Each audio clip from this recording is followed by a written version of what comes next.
Police commissioner વગરના સુરત શહેરમાં કાયદો અને વ્યવસ્થા કથળતી જોવા મળી છે। જહાંગીરપુરામાં 8 વર્ષની બાળકી સાથે દુષ્કર્મની ઘટના બનતા પોલીસે ફરિયાદ નોંધાવી છે। કમિશનર વગરના સુરત શહેરમાં કાયદો અને વ્યવસ્થાની સ્થિતિ કથળી રહી છે। મારામારી, લૂંટફાટ, ચોરી અને દુષ્કર્મની ઘટનાઓમાં વધારો થઈ રહ્યો છે। તેવામાં જહાંગીરપુરા પોલીસ સ્ટેશનમાં દુષ્કર્મની ફરિયાદ નોંધાઈ છે। 8 વર્ષની બાળકી સાથે દુષ્કર્મની ઘટના બનતા ચકચાર મચી જવા પામી છે। કાયદાના સંઘર્ષમાં આવેલા બાળ કિશોરે 8 વર્ષની બાળકી સાથે દુષ્કર્મ આચર્યું હોવાની ઘટનાથી સનસની ફેલાઈ ગઈ છે। કિશોર ભોગ બનનાર બાળકીને ઝૂંપડામાં લઈ ગયો, થપ્પડો મારી બાળકીને ધમકાવી અને ત્યારબાદ બાળકી સાથે દુષ્કર્મ આચર્યું હતું। ત્યારબાદ બાળકીને બ્લીડિંગ થતાં નરાધમ ત્યાંથી ભાગી ગયો હતો।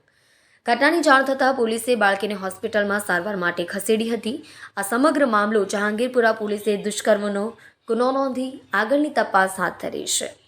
આ કામે હકીકત એવી છે કે જહાંગીરપુરા પોલીસ સ્ટેશન જે છે એની જે વરિયાવ ચેકપોસ્ટ છે એની બાજુમાં ત્યાં એસએમસીના જે મિનરલ વોટરનું ત્યાં કામ ચાલે છે। એ કામ અર્થે ત્યાં આઉટ સ્ટેટના મજૂરો પણ એમાં ત્યાં કડિયા કામની અને બીજી બધી મજૂરી કામ કરતા હોય છે।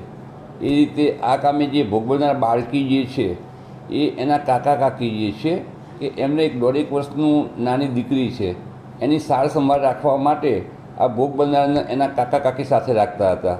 ગઈકાલે આ જે એના કાકા કાકી જે છે એ એમની નાની બાળકીને તાવ આવેલો હોય એ બંને માણસો ત્યાં દવાખાને ગયેલા હતા દવા લેવા માટે, અને બપોરના 12 વાગ્યા આસપાસ જ્યારે પરત આવ્યા ત્યારે જે ભોગ બનનાર જે છે એ ત્યાં ઘરમાં બેસી અને રડતા હોય અને એમના આ બાબતે ભોગ બનનારને પૂછપરછ કરેલી તો ભોગ બનનારે એવું કહેલું કે મને કે સળિયો વાગ્યો છે જેથી આ બ્લડિંગ કે એવું કંઈ લોહી કંઈ આવે છે, જેથી આ જે એના કાકા કાકી જે છે એ તાત્કાલિક આ બાળકીના નજીકમાં જ તે પહલ હોસ્પિટલ જે છે ત્યાં લઈ ગયેલા।